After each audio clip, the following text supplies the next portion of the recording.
Welcome back to the Isaac Abrams Show, everybody. I'm your host, Isaac Abrams. Today's very special guest, comedian. Nope, just a regular fella from the advertising world and philanthropist, Mr. Alex Sivers. Good to see you. Returning from an earlier episode where we had the whole squad with you, Nick Pyatt, and Kevin the Murph Murphy, and Dan Silent Milligan. I was unaware that was broadcast. But seriously? Oh, God.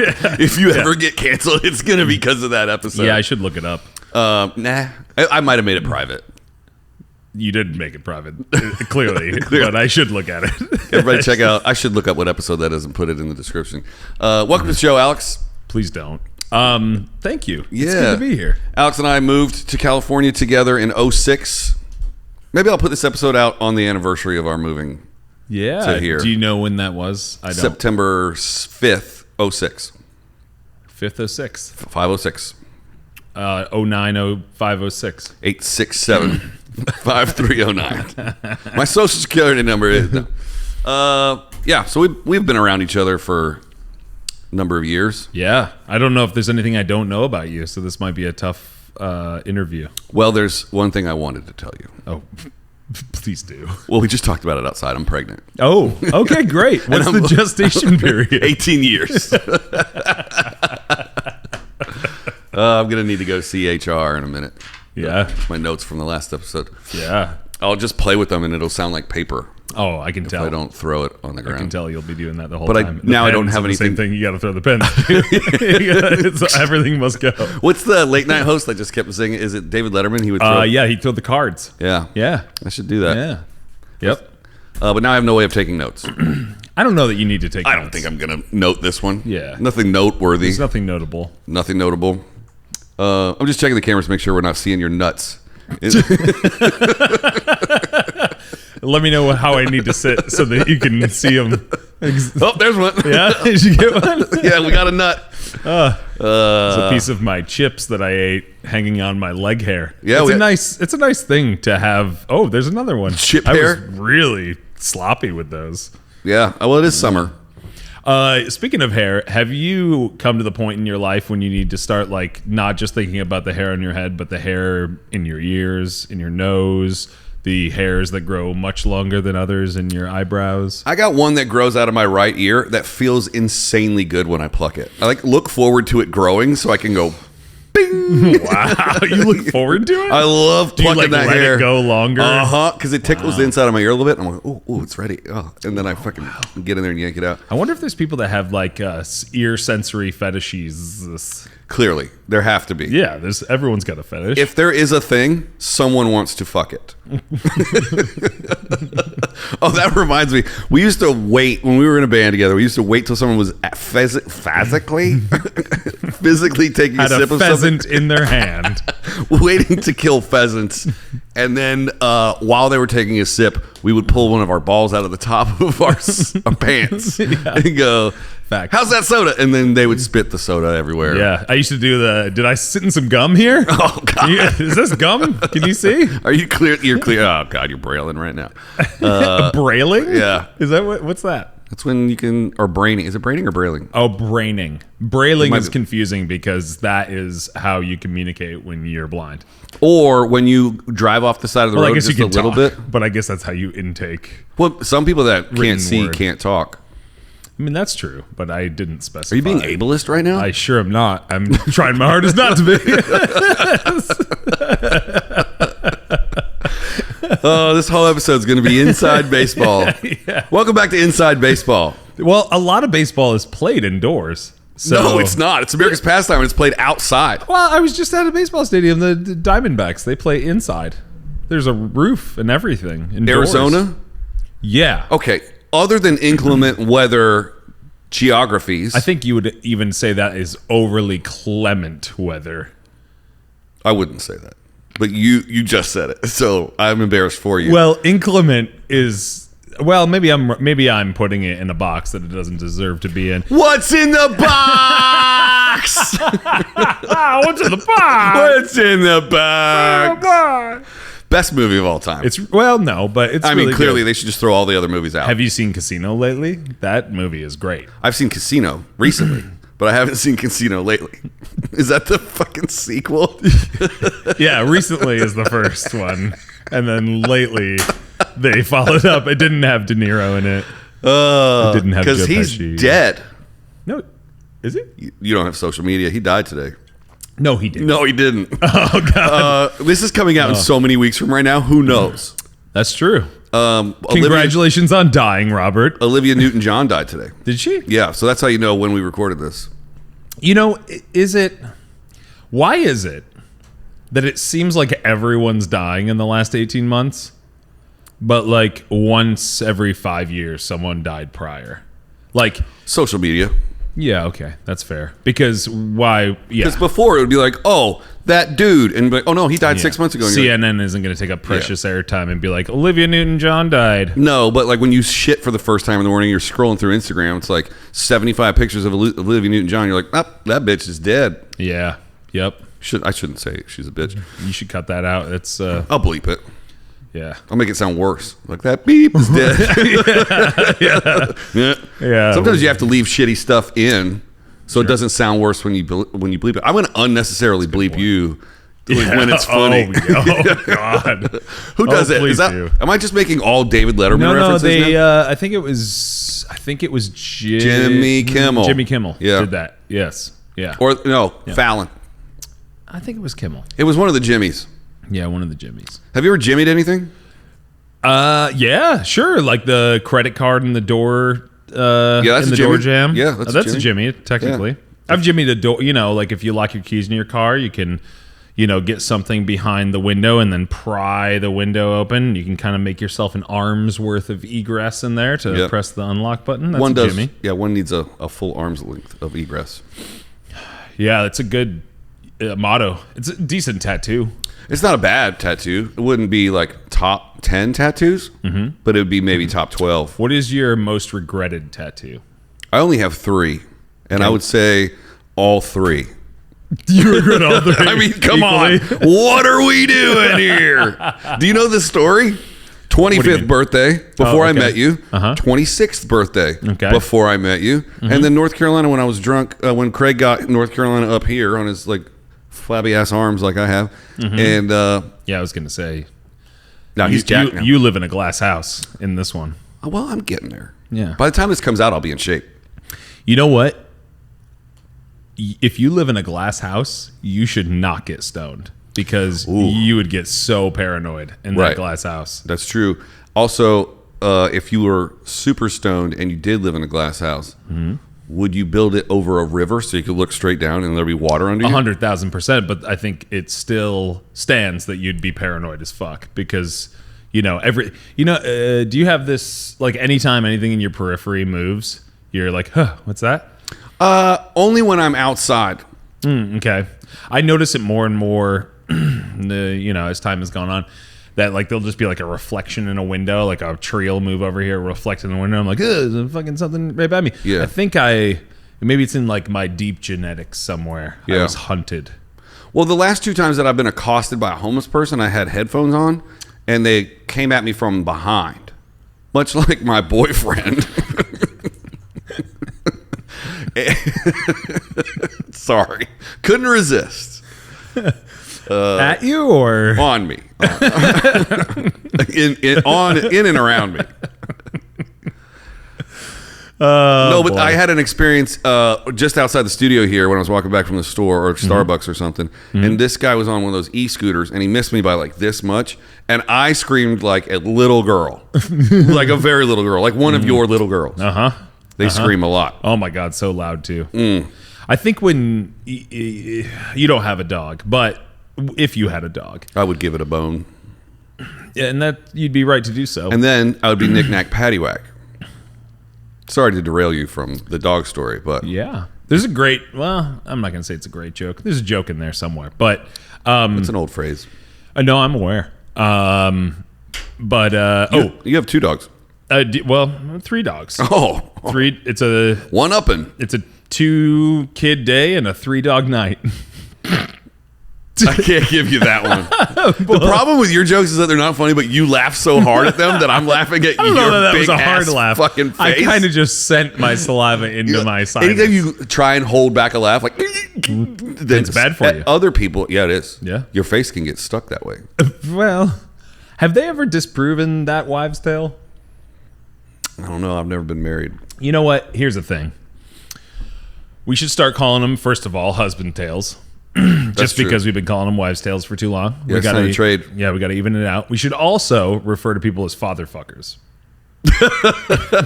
I'm clipping that one. I mean, it's the fathers need to have their day. Yeah. Motherfuckers been thrown around to you. We've been dishing on the moms. Well, you can't call people parents anymore. I've said that on this show before. Fucking parent fucker. Parent fucker. No, they're caregivers. Wait, you were corrected on that on the show? No. Oh, okay. I made it up. A caregiver. Yeah. Parents has a gender specificity Does it? to it. Yeah. I mean, Well- you naturally, what do you naturally think of when I say parents? Well, or like parent. Yeah. That could be referring. That's It refers to, when you say parents, then you're referring to a heterosexual relationship. well, I mean, traditionally, but I think that the definition of the word doesn't strictly require that. I mean, that is what it might conjure up in, some foolish old thinking people. Well, let's take you for example. You were raised by two moms. Do you call them your parents? This is not a fact. Okay. but I don't know about that whole parents thing. But I thought you were going the angle of we can't call them parents anymore because that implies some kind of ownership over the child, and the child is their own person, and you're not you're just giving care to them. You're not a parent to them. You're not you're not above and Sometimes you're below. Yeah, I mean, you're kind of always below. If you're doing it right, you're below. Yeah. But You got to get real good at it first. Yeah. But- I'm not 100% sure what we're talking about. Moving on. Yeah. Cover bands. Let's talk about them. Ooh, okay. No, you're in one. I'm in recently. one. Yeah. Let's talk about your set choices. What kind of Okay. songs do you play? It's all 90s alternative rock, the music of our generation. Yeah. So to speak. Well, we're 10 years apart. The music of my generation. Yeah. I mean, I think it's yours too. It's like it spans, Slaunglargen. Oh, that's my favorite German band. Yeah. Slaundglargen. Yeah. Auf Wiedersehen für Soundlagen. Das. And we play other music that doesn't involve the Glockenspiel. Yeah. Pearl Jam. Yeah. And then, the softer side of the 90s, like Gin Blossoms and...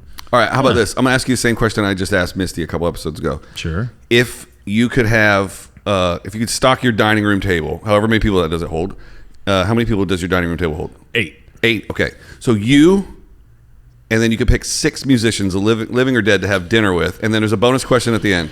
Which 6 musicians are you going to have? And then the follow-up question is going to be, what are you going to cook them at your own house? But don't answer that yet because there's a bonus surprise. 6 musicians and then what I would cook them. Yes. Huh. God, this is tough. Living or dead? Living or dead?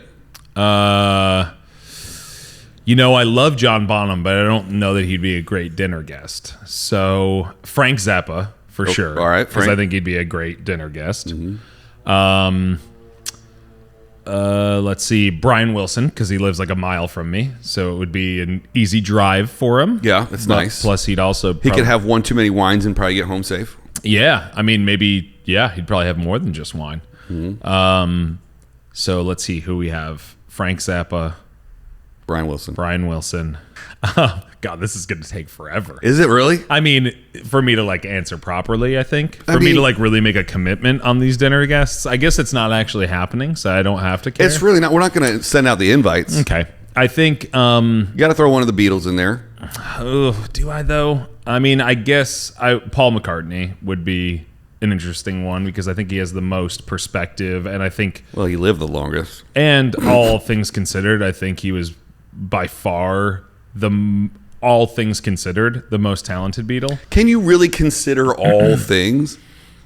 I can try. Well, one would hope. Okay, all things considered, within my own opinion, and the things that I can consider. All the things that you've considered. All things I've considered. Yes, that's a Paul much- McCartney is the most talented Beatle. So sure, I'll take a Beatle. I think probably, Robert Plant would be interesting just for the tour stories and to see if that whole thing with The fish? actually happened. Yeah. Do you think he'd wear his super tight pants? Oh, absolutely. Can you imagine wearing a pair of pants so long that your dick outline is worn? Like how many times do you have to? How many times do you have to put your wallet in your back pocket before it makes the outline of your back pocket? Yeah, thousands of times. Yeah. You frequently. I don't know if you've ever had this experience, but are you a front cell phone pocket person? Never. So I haven't been for several years, but I would say the accident. I would. Since I lost my front pockets in a really bad scooter accident. Yeah, I would say like from like iPhone 1 to iPhone 4, maybe? Yeah, when it was small enough? iPhone 6? I don't know. Yes, when it was small enough. For maybe like 4 years. I was a front pocket smartphone carrier. And I had the experience of going from like my iPhone 1, making a certain form factor of imprint, and then putting my new phone in there. And I was like, oh, God, this is weird. Because now the impression and the outline don't match. Yeah. Point being, you never get a new dick, so you never have that problem. You're like, oh, this doesn't fit in the old outline.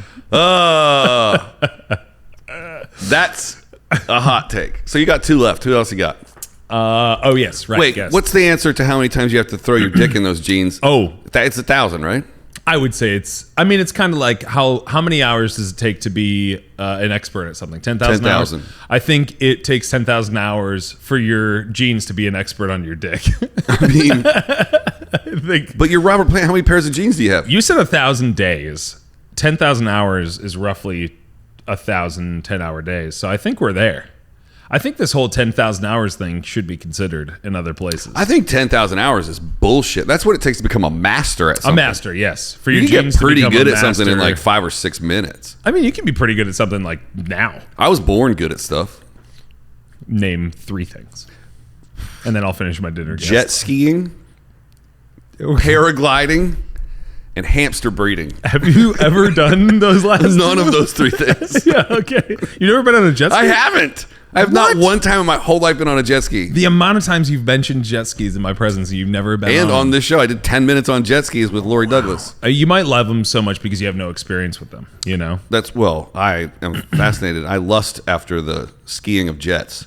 Now, why is it you haven't, just thrown down $165 and signed a waiver and just rented one? Because every time that I've been eligible to do that, I've also been in the proximity of a casino. Now, explain to me the eligibility requirements. Well, eligibility. Is this just eligibility by proximity? Like we were going to rent them in the Bahamas for Craig's bachelor party. Fact. Right? Yes. But guess what?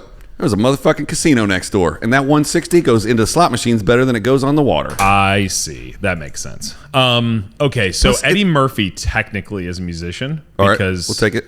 Yeah. So Eddie Murphy. Yeah, that was a hard turn. We just got right back into there. No transition. It felt like that jet ski thing wasn't going anywhere. All right. I think it's your show.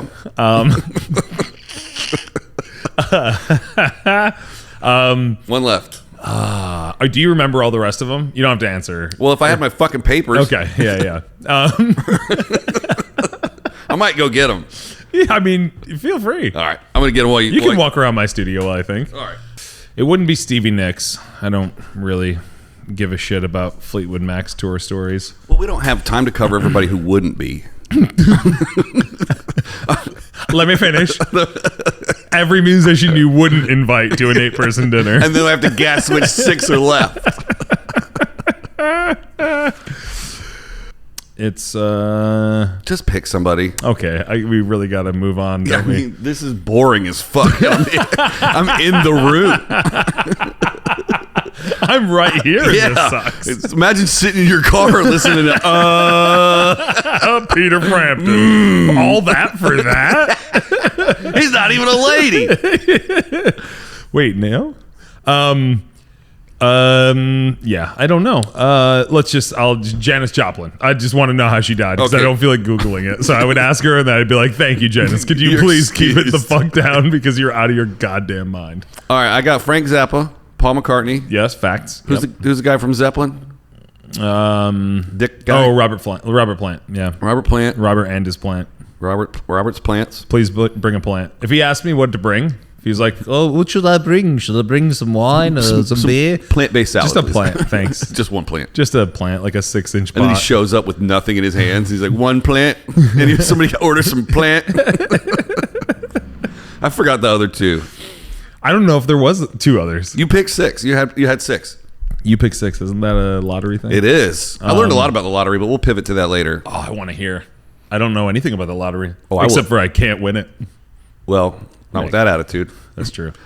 All right, fuck it. Who cares what the 6 people are? People at home can remember. Yeah. Now, there's a 7th seat. We saved it for a celebrity chef that's going to help you cook this meal. Oh, that will shit. augment potentially what you would cook these people. What would you cook them?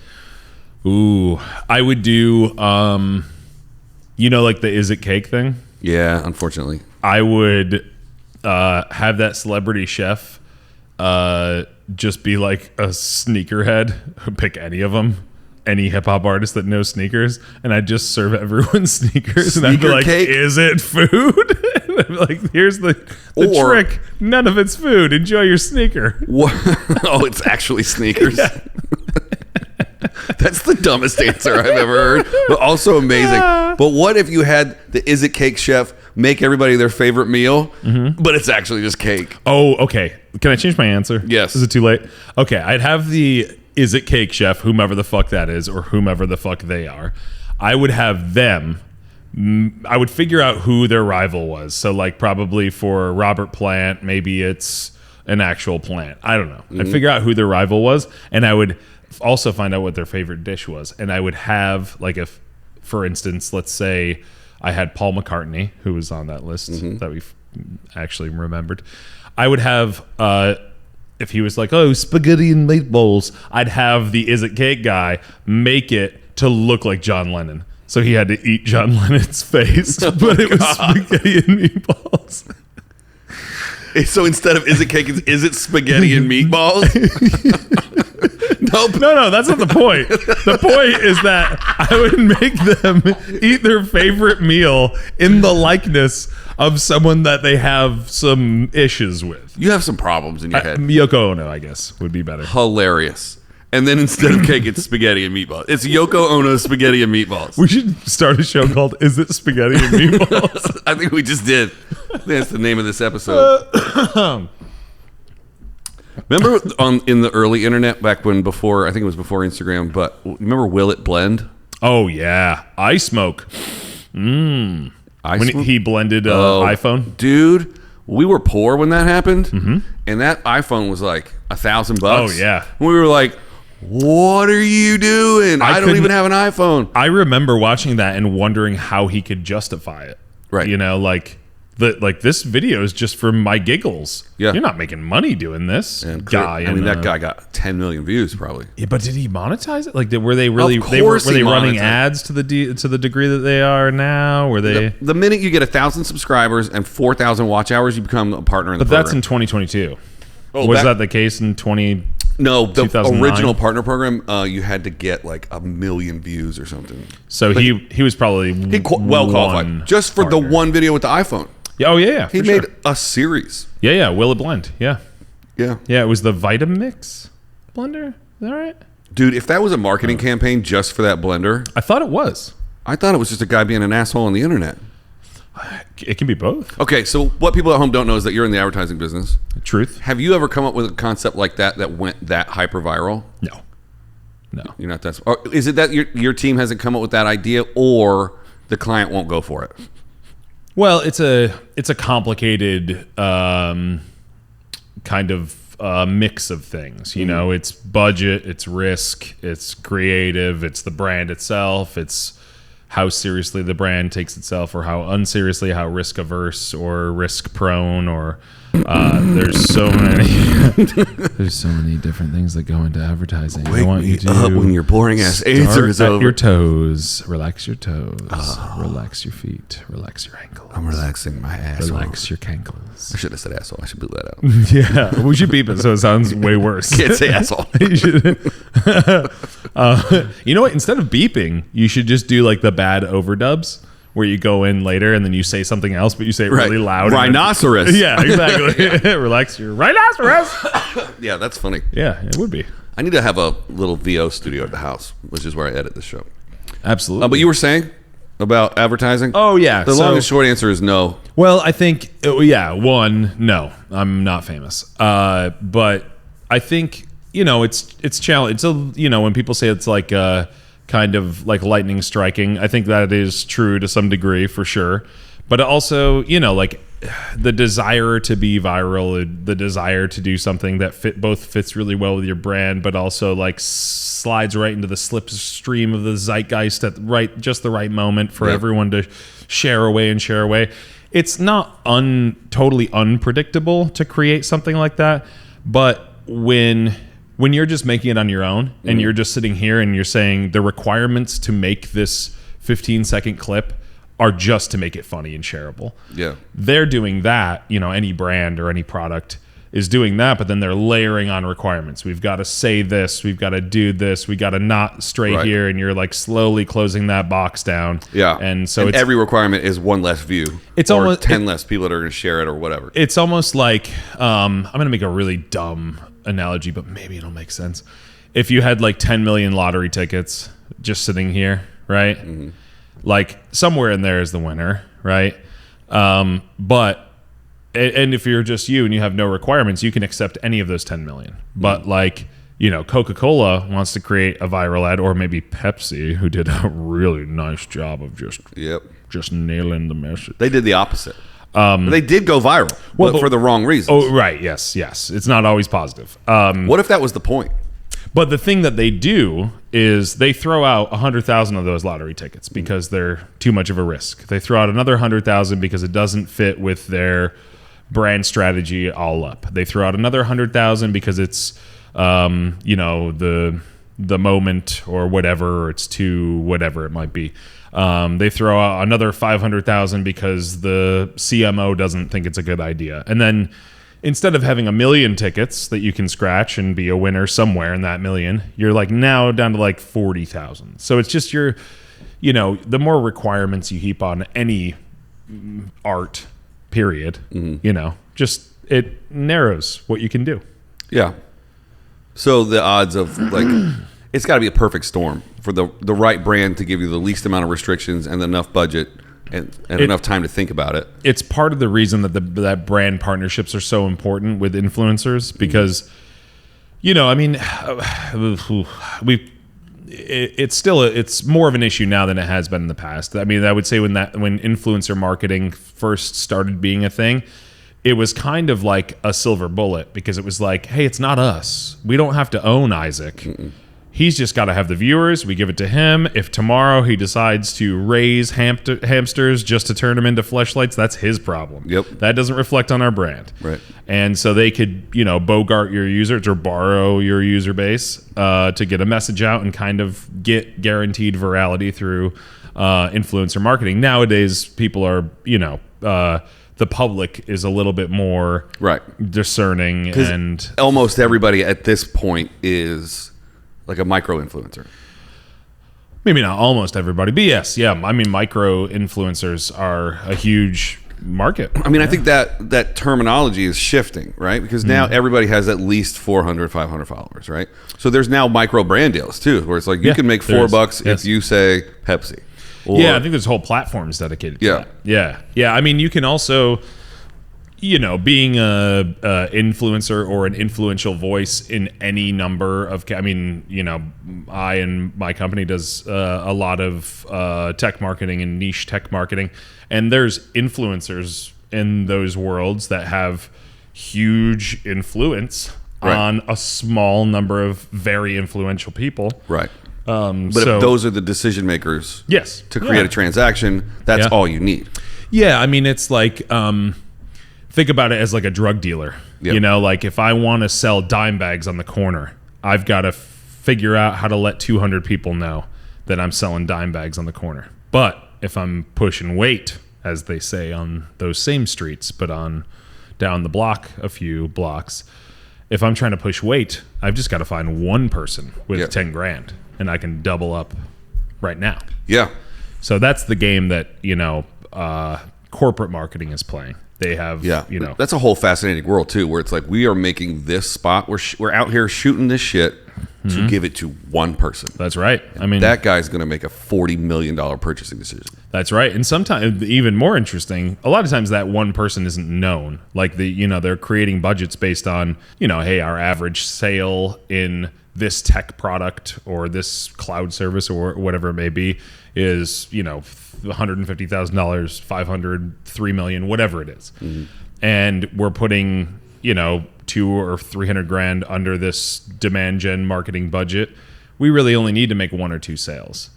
But then sometimes they actually know the person that they want to sell to, and they're actually making a piece of content for a specific person. Yeah. Which is even crazier. Do they address them? No. They're not like, hello, Brian. No, because I think 1, it's a bit gauche, but also 2, you don't really.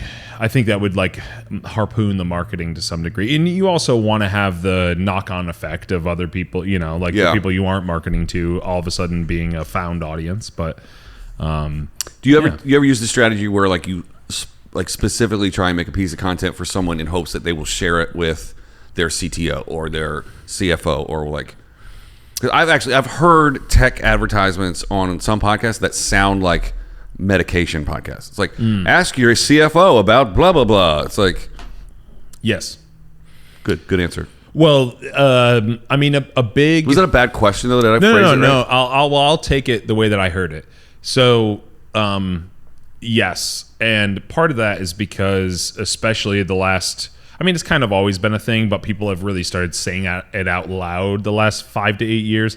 The way that you make big sales like that happen is that you get the attention of the executional layer of people, and then they tell their CTO, hey, we need to get, Isaac.com to do all of our web interfaces. Yeah, that would make our whole company better. And then 50 of the 20,000 people that are in your organization make that request at their one-on-one meetings with their managers, and that slowly bubbles up to you, and they say, hey, boss, people are clamoring for this thing. Then you don't have a choice. It has nothing to do with trying to market to you. Yeah. It's like, do I make 50,000 people happy at my company and buy this thing, or do I ignore them? Right. So it's kind of like ground swelling within companies of getting support for a product, and so do you think it's an effective strategy for sure. Being on the super inside of the commercial business, seeing it from the creative through the client and then all the way to the shoot, do you think that traditional marketing on non-streamers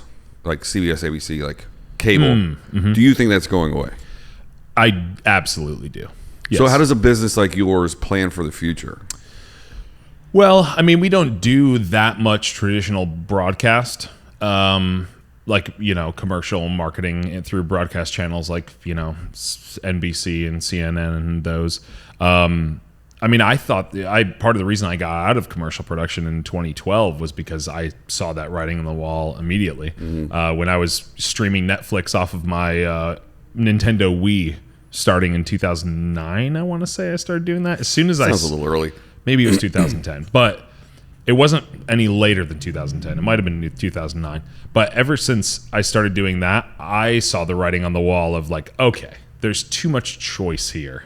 Even though it's annoying and I got to use my Wiimote to navigate through the shows that I wanted, it is such a better experience than going through the TV guide and in an hour and a half, I'm going to plan my day around Family Guy coming on. It's just, as soon as you could have that on-demand experience, you just knew that it was never going to go backwards. It's only going to go forwards. And that on-demand experience, we've also been kind of, through Netflix and, Hulu with the paid option to not have ads. We've really gotten used to the subscription and not the ad. Yeah. And so few people, I think that the ad is worth it. To not pay $50 a month. You want to pay $4.99 and watch ads, or do you want to pay $9.99 and not watch ads? Exactly. And that's how much is your time worth. My time is worth $5. That's right. Yeah. Yeah, exactly. I mean, it's pretty easy to justify, I think, in any user's mind. But I think those broadcast channels are going away for sure. I think even if they weren't going away, are you watching? Do you have cable? I don't have cable. I cut the cord 5 years ago. I think I probably cut it around 2009. Yeah. I don't think I've had cable since 2009. I mean, you have a full family, right? So then when you sit down to watch TV, you hit it and they go, "Who's watching?" And you click your face or your icon or whatever, and all your favorite shit's up there. Unless, of course, your kids have gotten into your profile and now you have like SpongeBob on your shit or whatever. But like, for the most part, like even though there's multiple people living in the home, you can sit down and have your own private viewing experience and watch all the shit that you want to watch. Yeah. Even to the point where even under one subscription, like let's say you go to Paramount Plus, and then you see your face and another face, and it's like, well, my wife watches wife stuff, and I watch husband stuff. I'm really into animal husbandry and really anything. I don't even know what that means. Well, does that mean just like being a farmer? To the best of my knowledge, and I'm going to get canceled for this, but I think it's just raising them up. All right. Yeah. It's just raising I think I had a Abel. stroke right there. It's just raising Abel, and that's all. Yeah, old biblical reference. Yeah, why not? Look at Fuck that. it. Fascinating thing about Sivers. Here's how we met. 2 weeks before we moved here, going back to the moving story, me and Keith were in a band. Our singer Craig had already lived here for 8 months, 9 months. We meet, you already knew Keith. Yep, and we were in a band together. You and Keith were in a band together. We all met in Wilmington 3 weeks before we moved here. We sat you down on a couch and we said, "Couch?" No. We said, "Do you want to move to California?" And without hesitation. Oh, yeah, didn't even think about it. We're like, yes. Yeah. That's insane. Well, I mean, it's, it's like anything. I think I was just talking to some people recently about this, but like, when you're young, you have so little to lose that like, there's just no excuse not to take an opportunity. Yeah. Like, especially if you got nothing else going on. But, And your ties to North Carolina were very light. yeah. Right? Yeah. Like the family's in New York. Yeah. And also like the newness of it had worn out in a way that like everyone I moved there with and everyone that was there was kind of like going down a path. And not that I wasn't necessarily, but I was going down a path that I wasn't necessarily upset about or Pre-med. or super well, no, by that time I had already You already bailed on being a doctor? That had well dissolved. You before should I even stick moved to that North Carolina. backstory. It's pretty good to be like, I was going to be a doctor, but I came to Hollywood and became a producer instead. I was going to do rocket surgery. Hell yeah. And here I am. Rock me like With a you. hurricane. Yeah. It really makes people feel like, oh, I don't deserve your time at all. You could be helping people. Yeah. So Why I would don't stick you- with the doctor thing. You should leave. You could take the Hippocratic Oath. Yeah. Yep. I love hippos. Though I've heard they're like Very deadly. outsizedly aggressive. Yeah. For how cute they are. You would think that you could just go up there and squeeze their fat little cheeks, but they'll eat you alive. They have tusks inside of their mouth. They have tusks inside their tusks. It's like they ate an elephant and the most dangerous part of the elephant stayed in their mouth in a really jagged, fucked up way. Yeah. Yeah, it did. Anyway, They could run underwater. so we were talking about taking the opportunity of moving to LA and it being very last humidity. I mean, I had some things going on there, but not much. When I moved to LA, I had like $182 is the amount of money I remember having when I moved to LA. Well, we worked our first music video 3 days later. Yeah, I mean, we really, it was kind of a crazy thing to do in hindsight. Like, if someone asked me now to move to New York with them, I'd be like, have fun. Yeah, you're like, I have a family. Yeah, and I guess maybe like me moving from North Carolina to LA nowadays, the equivalent would be like them asking me if I wanted to move to Mars or something.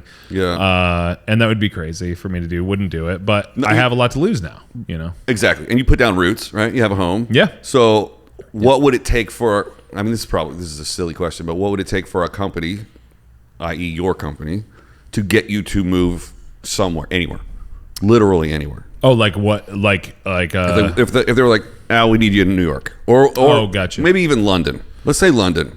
This is gonna sound so dweeby, but I don't think my body will let me move anywhere but California. Like anytime I go somewhere else, all my neck and back injuries and all that stuff all starts feeling 1,000 times worse. And I've kind of just figured out, or at least up till now, have not found another place where I feel better. Like just, overall. Really? Yeah. Is this the elevation of where you live, or is this I think it's a dryness thing. California? I think it's a dryness thing. Yeah. And maybe an exposure to sun, vitamin D thing. I don't know, but it's definitely a dryness thing. Anytime I go to like any kind of humid climate, I just start locking up and turning into a pretzel. So Wow. honestly, I don't think there's any kind of incentive. I mean, let's say like my kids are 15 years old and there's some great opportunity. They're like, hey, if you move to London, we'll get both of your kids into Cambridge. Yeah. Maybe I'd tough it out and just turn into a pretzel for 5 years. That's a perfect age to turn them into mortal enemies of yours for the rest of your life. Because at 15, they've already established their early childhood relationships and their best friends and all that stuff. You pluck your kids out of school at 15 and move them anywhere. Cambridge or not. Cambridge or not. Unless their entire lives, they're like, Daddy, when can we move to London? When can we move to London? But the likelihood of your children resenting you for some decision you've made is infinite. The likelihood is 100%. Yeah. 100% of the time, every time. Yeah.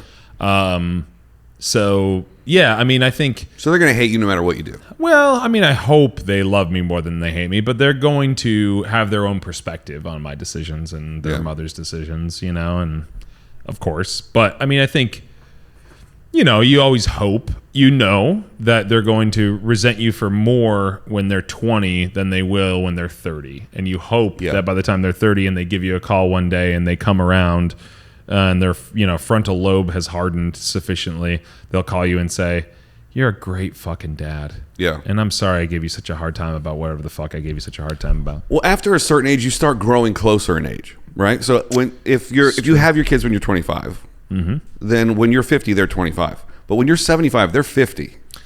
Right? Facts, when you're 100, they're 75. Yeah. So you over the course of a lifetime, your kids, this is from a guy with no fucking kids, can grow towards being more of, a friend-ish type role or than a family. No. I think the math that you were doing is one thing, but I think that there's also like maybe if you even just simplified it, a 30-year-old is a lot more like a 50-year-old than a 15-year-old is like a 30-year-old. Correct. Yeah. And so, I use that reference of, turning 18 or turning 25 or, when your frontal lobe hardens, of just like when you find your way into the soup of people that have all the despair of being alive behind them, of adolescence and growing up, and we all... Wait, that goes away? I hope so. If it hasn't gone away, it will not. But it's supposed to go away. Oh, I've got to see somebody about that. Okay. Are we ready to pivot? Sure. Because I'm curious your thoughts on this. Yeah. The 27s Club or whatever the fuck. Oh, yeah. We've done many episodes. Misty and I did many episodes on that. Okay. So what is, if someone asks you to summarize why people die at 27, like let's assume that you're not stupid. It's a big jump. It is. And this is a pivot. And you think that there's an actual reason for it, not just that it's like some mystical shit of like 27 is the fucking, this divided by this. So that's Fibonacci. We're coming at it from that understanding? No, we're coming at it from dismissing all of that shit and saying there must be something fundamental about human life or about being that age or about going through adolescence and just reaching... I have my theory on it, but like, why do you think 27? That's an odd age. Okay, here's my hot take on it. Okay. I think it's bullshit. Oh, okay. I think given a large enough subset of data, you can extrapolate any statistic that you want. Well, that's true, yeah. So how many celebrities have there been over time? And then how many of them died at 27? And then we all go, oh, look, there must be a thing happening at 27. No, that's just the folks that died at that age. Many celebrities died at 26. Many celebrities died at 59. We just happened to be fixating. Some idiot wrote a blog and went, 27's a weird thing. And then the rest of us went, ooh, cool. Okay. Yeah, I don't think you're wrong about that. I probably am. No, I mean, I would make a guess with absolutely no data behind it that I bet you more have died between 18 and 30, let's say, than have died between 30 and 45. That's fair. I think drugs and alcohol have a factor to that. And adolescence and just, poor... Live fast, die young. Yeah. You have less to lose, right? You don't have... There's still silly decisions happening. We're partying, we're doing drugs, we're driving Corvettes into fire poles. So here's my uninformed well, I guess every hypothesis assumes some lack of information. So this is my hypothesis by definition. So around age 27, I experienced this where like, Do you remember being 15 and just listening to like music in headphones and like laying on your bed and staring at the ceiling and being like, what the fuck? What does it all mean? What am I going to do with my life? Why do I give a fuck about doing anything with my life? Yes. Why is this so boring? Yeah, right. Yeah. So you go through that stage. Hopefully you come out of that stage in, some reasonable amount of time, maybe in your early 20s. But then you go through another sort of despair stage when you either settle into a career where you're getting real opportunities maybe, or you're, if you're doing art, maybe you're getting noticed by now. Yeah. Whatever it is that you're doing. Your work and craft are getting better. Yeah, like things, your investments of time into your career or your art or whatever the fuck it is that you're doing are starting to pay off.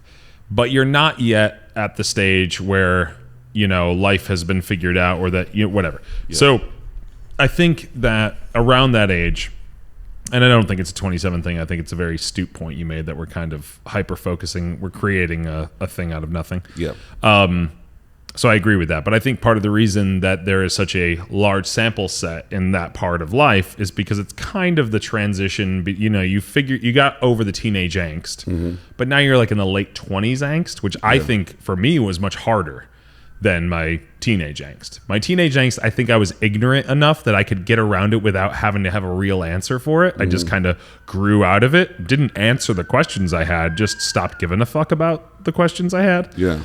But by the time I reached, 24, 25, 26, 27, I wasn't going to accept growing out of it. I was going to need to figure out an answer to those questions. And I think that just the inevitability of life, the inevitability of hard work, the inevitability of day in, day, like, am I really going to wake up 365 times the next 55 years maybe? And this is what I have to look forward to. And then I'm just going to die. Yeah. I think the existential crisis paired with just being less ignorant than you are in your teenage angst, you just demand answers.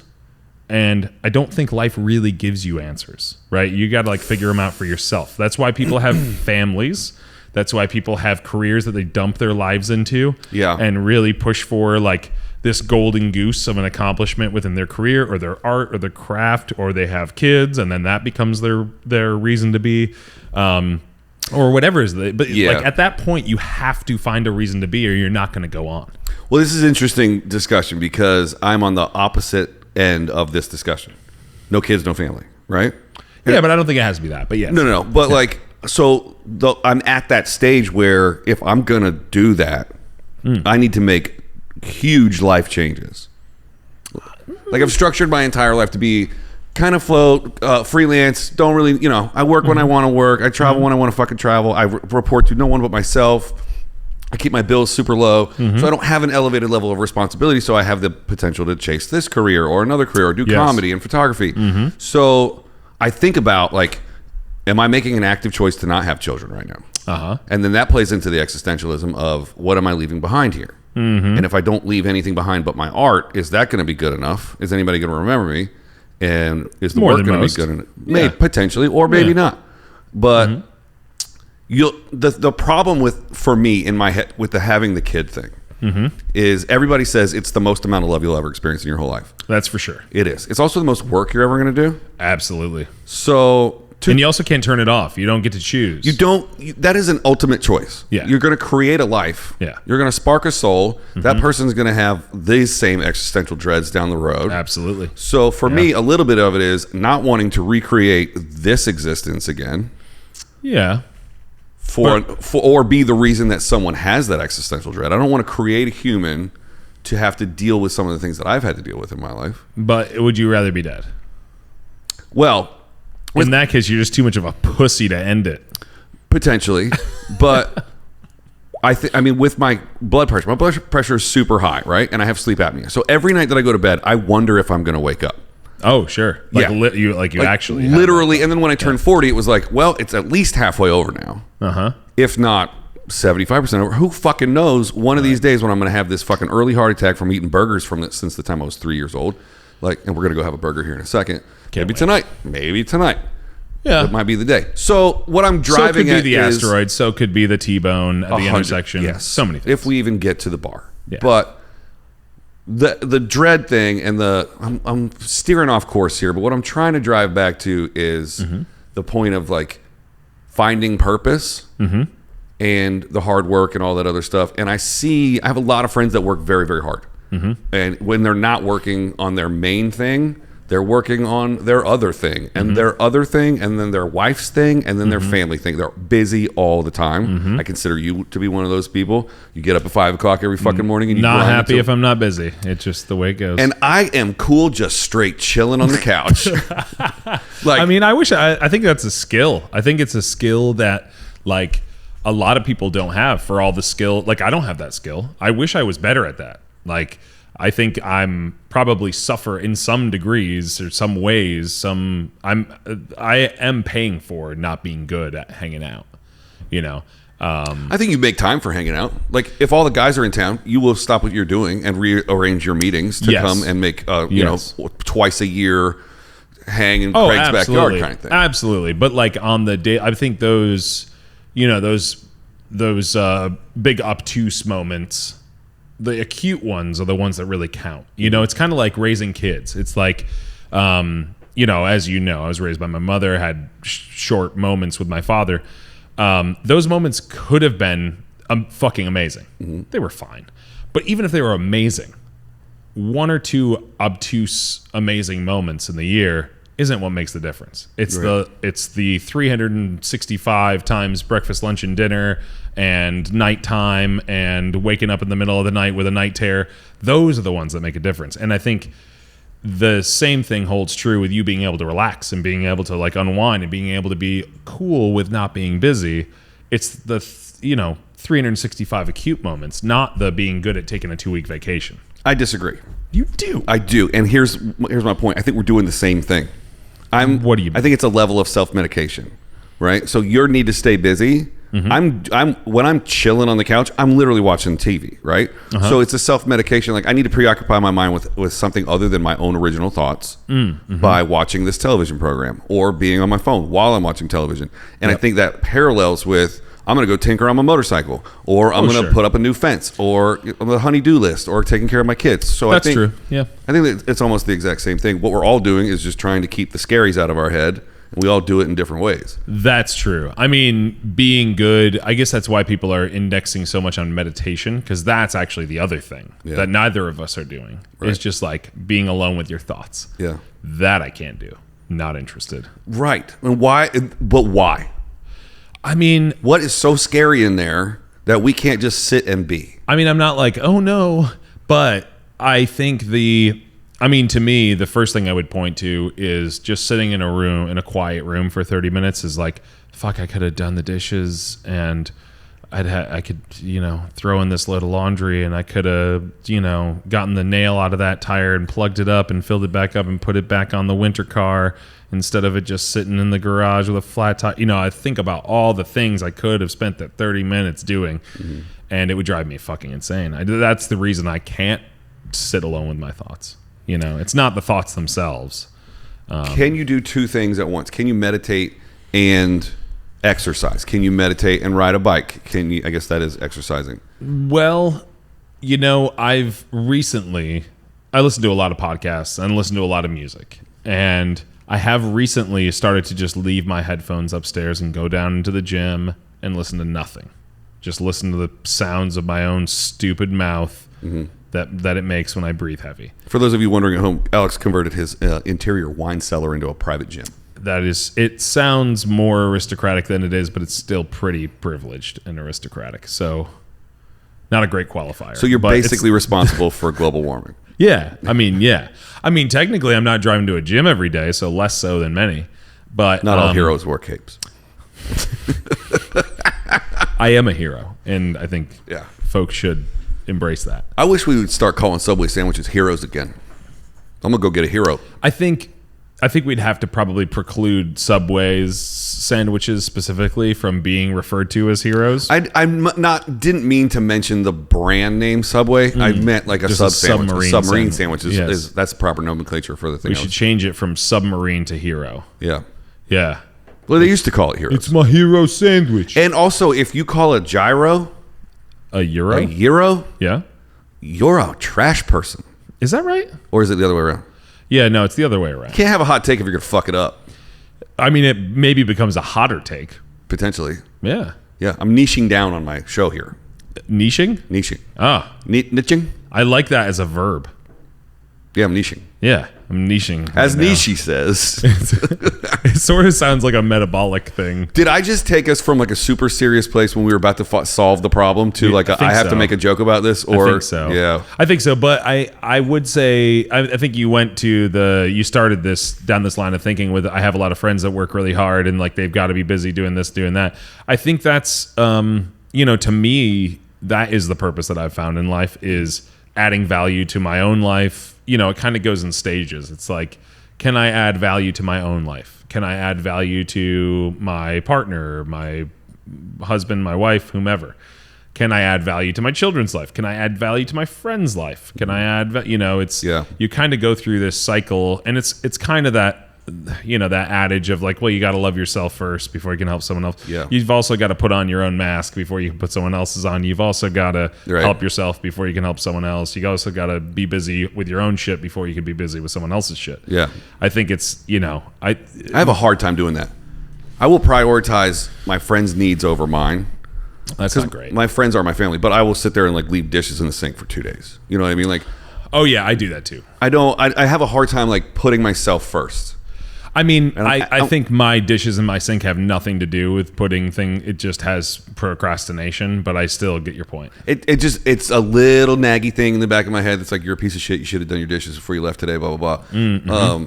Like today, I knew you were like going to come over to my house afterwards, so I cleaned my apartment before I came to the studio. It's just that was nice of you. I don't want people to see how I actually leave my apartment. Oh my God. My home, I wish I was more of an organized person. I would say like, and then I want to know what you would change about yourself. If I could change one thing about myself, I think it would be, well, that's probably not true, but right now I'll pick being more kind of concerned about my future self. Right. And I think that being clean and organized in your own home is more so an investment in your future. At least that's the way that I look at it, because it's really easy to put this plate on the table instead of going over to the sink. Mm-hmm. But that's a problem for future me, which is like probably the best lesson ever learned from a Simpsons episode when Homer said, "That's a problem for future Homer. I'd hate to be that guy." Yeah, no, I mean, you're totally right. I've been thinking about that a lot. I've been debating whether or not to take like an in-house steady job and like instead of be freelance. I love my freedom, but getting on in years, I start thinking about my future me. Do I want this level of work, or do I want more freedom later? Like, so do I need to take some kind of like take the money kind of thing now so that I can reward my 60-year-old self and not have to work at Home Depot when I'm old? I mean, there's that for sure. I think also probably once you turn 16, you'd love to work at Home Depot because it's a low-risk job. It's real, you get 40% off. And you get 40% off. You just but I'll never own a house in California. Throw on the vest. Yeah. You fucking help people out and find the right bug spray. Well, that's a silver lining I hadn't considered. Yeah, I mean, it'd be fucking great. But I think I hate that I boil everything down to principles, except for it's my favorite thing about myself, and it's also what all of my tattoos are about. Your high school principles? No, my principles. It's just a principle. You're just gonna say the same word to describe the word? Principle. Well, wait, you understand that? I'm gonna say this word. You understand you understand it. Principles. Say principles one more fucking time. Say it again. Say it, motherfucker. So I would boil it all down again to principles of people. People say this about relationships, right? Like, the devil that you know is better than the devil that you don't. 100%. But what you're really saying is you got to pick your problems. Yeah. Like with a freelance career, or with this career or that career, or this opportunity or that opportunity. Nothing in life is no better or worse than anything else. It just isn't. There's just different trade-offs that you make with it. And then we just prioritize what to have anxiety about in our own heads. Absolutely. Well, I mean, like, in the freelance life, you've got a lot of freedom, you've got a lot of choice, but you've also got, financial strain. You have concern about, is this industry going to blow up tomorrow or the next day, or is anyone ever going to call me again? You're only as good as your last job. How good was I in my last job? When's my next job? So that's the devil of the free life. And then the devil of the full-time employee life is, am I going to get fired? Well, I mean, you could, The but trade-off of financial security. yeah, but I mean, there's a hell of a lot less chance of that. There's process that you must go through to release someone from work. Well, listen, in I this haven't had world. maybe now, but my last corporate gig was 16 years ago. Yeah, things And have changed. You could get your ass fired for a whole lot less. Yeah, no, I mean, especially, well, also your corporate gig was you were in your early 20s, Yeah. but nowadays, not only has the world changed a bit and there's a lot more accountability with companies to be able to reason and prove why they might get rid of someone, but there's also just you're a more valuable asset, just intellectually, experience-wise, in whatever you would get into now, that you wouldn't be fighting the battle of am I an on or an off button. It would be a question of your utilization, the amount of value that you bring, and especially in content, which you peddle in and you probably would get into if you got into a permanent position. It is a much more subjective medium than did you make the ducats or didn't you make the ducats? Right. Because one gets you fired and one gets you a raise. Yeah.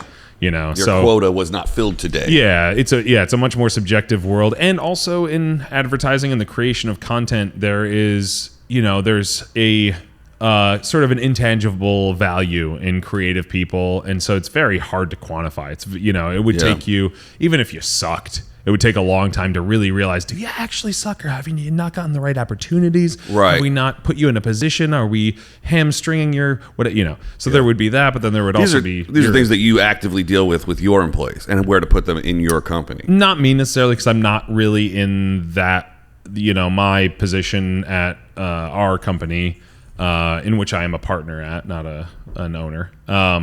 But my position in our company, I deal a lot less with that. I have like some peripheral, it's mostly awareness that I have around those kinds of things, but I'm also very interested in it because those are part of the whole recipe that spell the picture and the where we're going and the risk and all the things that I always want to know anyway. One, because I'm curious, but two, I also want to be able to chart my future and do what's best for the company and help us sustain growth and do that in a responsible way where we're considering everything.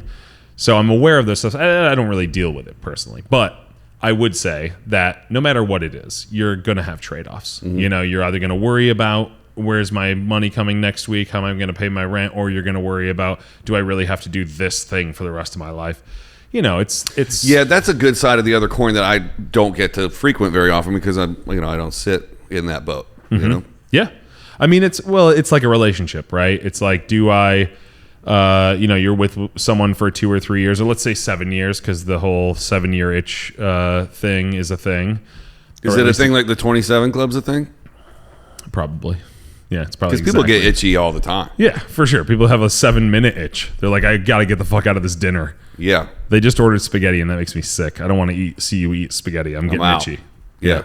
But they say that, I think, again, you're focusing on one simple statistic just so you can make a clever phrase out of it. But, people get bored, or people think that they figured you out, and they're like, well, there's no more excitement here. I know who you are. I know what to expect. I know chase all this is over. And so I think that, taking a full-time gig is kind of like, marrying up, because you can always get divorced, just like you could always quit your job.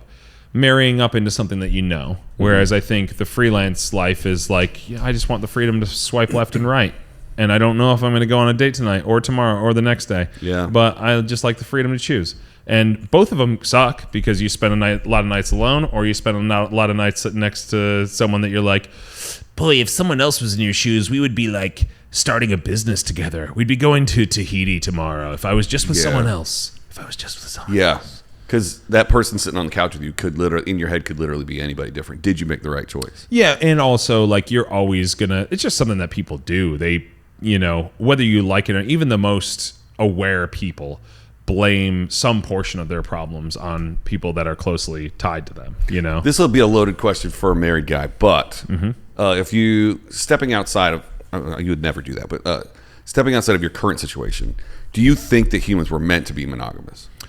Or is it a construct from like big government, big business, get them in a house, get them married, get them a mortgage? I don't think either are true. humans definitely were not meant to be monogamous. Just like biologically, we were not.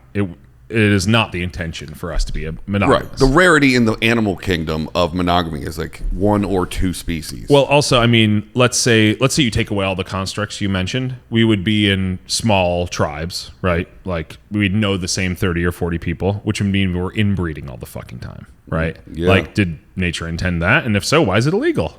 But I mean, nature didn't. Nature did intend that. You know, at some point, there. You know, every other species inbreeds. Not to say that we should. Don't fuck your sister. Don't do it. Give her advice. But you can fuck your stepsister. Absolutely, go for it. That's weird. Absolutely, just consent as long as there's consent. Enthusiastic consent. Yeah. Like she's got to draw you a picture about how much she wants you to fuck her. With a crayon. But I think, where the fuck was I on that? No idea what's happening right now. You asked about monogamy. No, we definitely were not built for monogamy. 100% we were not built for it. I think it's much like, though, that said, I don't think there's some kind of cabal between Hallmark and the fucking, you know, House of Parliament and the whatever the fuck and the people that do this all the time, the Illuminati. Yeah. That just is not a thing. But I do think that the angels of our better nature, so to speak, are served pretty well most of the time, lots of exceptions, by trying to commit ourselves to a relation. I mean, I've seen many people where that's a really beautiful, and you know, the sum of the parts are bigger than the result is bigger than the sum of the You parts. got like 8 quotes going right now, and you haven't finished any of them. You know, 2 people can do the work of 2 people, or they can be fucking brilliant together, and they can do the work of 10 people. That is a thing. Oh, I definitely think partnerships are way more fruitful than and so solo why wouldn't they operators. be with marriage and raising children and having a home and, you know, all the things you could do together, planning a life. You know. I think the marriage situation works best in a family environment. Like if you really want to have children, I think raising them with a partner is definitely the way to go. But if children aren't the plan, sure, then why saddle yourself why up? is marriage the thing other than like the protective rights that you get, tax benefits, and you know. Yeah, I mean, that stuff could never be worth the emotional turmoil of being in a bad marriage. I mean, like an $8,000 tax benefit. I mean, you'd want to cut your fucking foot off to get rid of that tax benefit. I have been in a non-marriage situation, but in a relationship that made me want to cut my fucking foot off. So I mean, none of those fringe benefits could ever be worth that. But yeah, I mean, I think it depends person to person, and it also depends on if you find that person, or if you're a person that even has a counterpoint. You know, it's like you can find someone who's the opposite of you that just completes all the shitty, incomplete stuff in your psyche and in your life, or you can find someone who's just like you, and it's just like, I was going to say that for 80 years. Yeah. But you know, it kind of depends on 1, what you want, what you need, and 2, I think how extreme a person you are. You know, if you're like an extreme artist, it might be real nice to have an extreme producer to, you know, port yourself with, so that you're not missing your rent checks and all that shit. You can still do your art, and they complement the other side, and they're not artistic, and they love you for your art, and you love them for your organization. I mean, if you're marrying for business purposes, sure. No, I'm just saying that could be a great reason, separate from children and building a larger family. Some version of that. But also, you know, I've met plenty of people that just found a person that, you know, they can't live without. I think that's the whole point. Yeah. Can I live without you? That's what I have been holding out for. Yeah. And I feel like in my 3 closest friendships, all of which being former bandmates of mine, I think all 3 people have found the person that they can't live without. That they want to spend the most time with. Yeah. And in my closest male relationships, I've seen very good examples of marriage going correctly. And I haven't experienced that myself yet. And that's what I'm waiting for. Well, I would also say yes. Yeah, for sure. I would why also settle? I could be married tomorrow, right? Like, Yeah, you know what I sure. mean? I could call up Yeah. an ex-girlfriend and be like, will you marry me? Boom, we're off to Vegas, right? Yeah. So Yep. I could have the experience of marriage, and I could go off and have kids with somebody that's not right. Or this takes us all the way back to the existential thing. Like, how have I gotten all the way to be 42 and not gotten my person?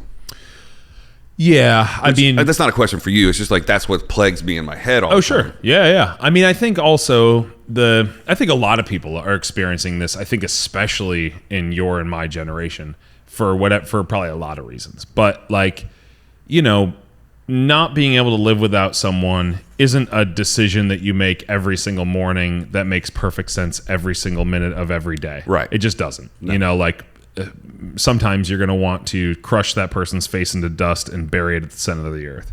And then other times you're like, I can't live without you. Right. You know, so it's not like, you know, if you ask someone at any given moment, it's like, maybe you shouldn't marry them. And then you ask, you know, the idea being hopefully 51% of the time you can't live without them. Right. 49% of the time you'd love to just bury them at the center of the earth. And, you know, it's a hard question to answer for yourself because it's like, well, does this cancel out that? I really felt really strongly last week, and now I fucking don't, maybe never want to see him again. And then the next, you know, so, I mean, people go through that, even very emotionally stable and realized people go through those. I think that having the mental fortitude and the consistency in your own emotions to recognize when you're having an emotional response and also just be able to do the math to aggregate the entire experience instead of just saying like, you forgot to put my lasagna in, and now I'm home and I'm not eating, and I never want to see you again. That's just another. That's throwing the baby out with the bathwater. That's a -1 in the very long equation of should we be together forever? But if you are keeping score, there is never a final score. Oh, there's a score. Oh yeah. Oh yeah. This summer, this scoreboard doesn't turn off. This scoreboard. That was dumb. One man. When does a marriage go into overtime? Is that like when one of them dies? Oh, now it's in overtime? Yeah. That's okay. It's bonus time. No, I got a funny thing to say at a funeral. That's great. Do you have a funeral coming up? No. I've been even like if there's like a widower or widower that I'm going to their funeral, even if I'm related to them and it's a very sad moment for me, I think I might just lean over to him and say, hey, bonus time. Overtime. Yeah, look at you living all by yourself now. Yeah. Maybe that's. Hey, Grandma, you're gonna be all alone now. Look at you living all by yourself. Yeah. What are you gonna do? Invite 2 friends to live with you like the Golden Girls? I doubt it. Go ahead, Beyonce. Can you? All right, hold on. The Golden Girls construct is hilarious because could you ever in a million fucking years imagine 3 women or 3 men that are in their 70s, 80s, that are so, I mean, you know, 70 and 80-year-olds, they're lovely fucking people, but they're not, you know, they're not very flexible or like willing to change for people. They want you the fuck out of their house at 5 o'clock because they want to do their rituals. Yeah. They want to, you know. They're going to do what they're going to do. Yeah. Yeah. Yeah, they want to hit that fleshlight, whatever the fuck they're into. Grandma shouldn't be doing that. You know, grandpa too. Maybe grandma. Who knows? Maybe but they've got routines and stuff. Could you imagine putting 70 and 80-year-olds into a house and them having to cohabitate like barely very flexible 19-year-olds with just like no need for consistency, no need for routine? They can barely do it. Can you imagine 70 and 80-year-olds getting into a house together and just trying to iron out a bathroom schedule? We do it all the time. We put our old in much larger than 4. Our old go into homes. And that might not be wrong, but it sounds wrong. Okay, here's something that'll blow your mind. Okay. The age at which the Golden Girls filmed the Golden Girls, well, they were younger than when Sex and the City shot their most recent movie. No. Yes. Is that right? They were playing older on the show. They were in their 50s. Okay. Uh-huh. So all 4 cast members of Sex and the City were older than the cast members Wait. Betty White and the 2 other nameless in the people. 80s, yeah, all the 3 of them, right? They were in their 50s? The one that played the oldest was the youngest. Okay, but how old were they biologically? They were not 60 yet. Really? They were in their 50s? Yeah. Because they looked like they were in their 70s. I mean, you know, hair, makeup, wardrobe, baby. It goes a long way. Are you sure they were in their 50s? That's a fact. We did an episode on the Golden Girls. Wow. That blows Crazy. everyone's mind. Well, also... Because would you fuck one of the Golden Girls? Or would you fuck Sarah Jessica Parker? Is that the question that you're going to ask? Or any of the... Would I rather fuck Betty White from a time machine from 1986 or Sarah Jessica Parker right now? If I had them both in front of me. Yeah. I mean, I have to go to SJP. I mean, that's ridiculous. I could be ironic and say that I fucked Betty White, but let's be honest, I'd be lying. I mean, if this is where we need a producer to pull up a picture of Betty White in the 80s, she was probably babe. I mean, she's way funnier than Sarah Jessica Parker. But do you want to laugh while you fuck? I want to after and before.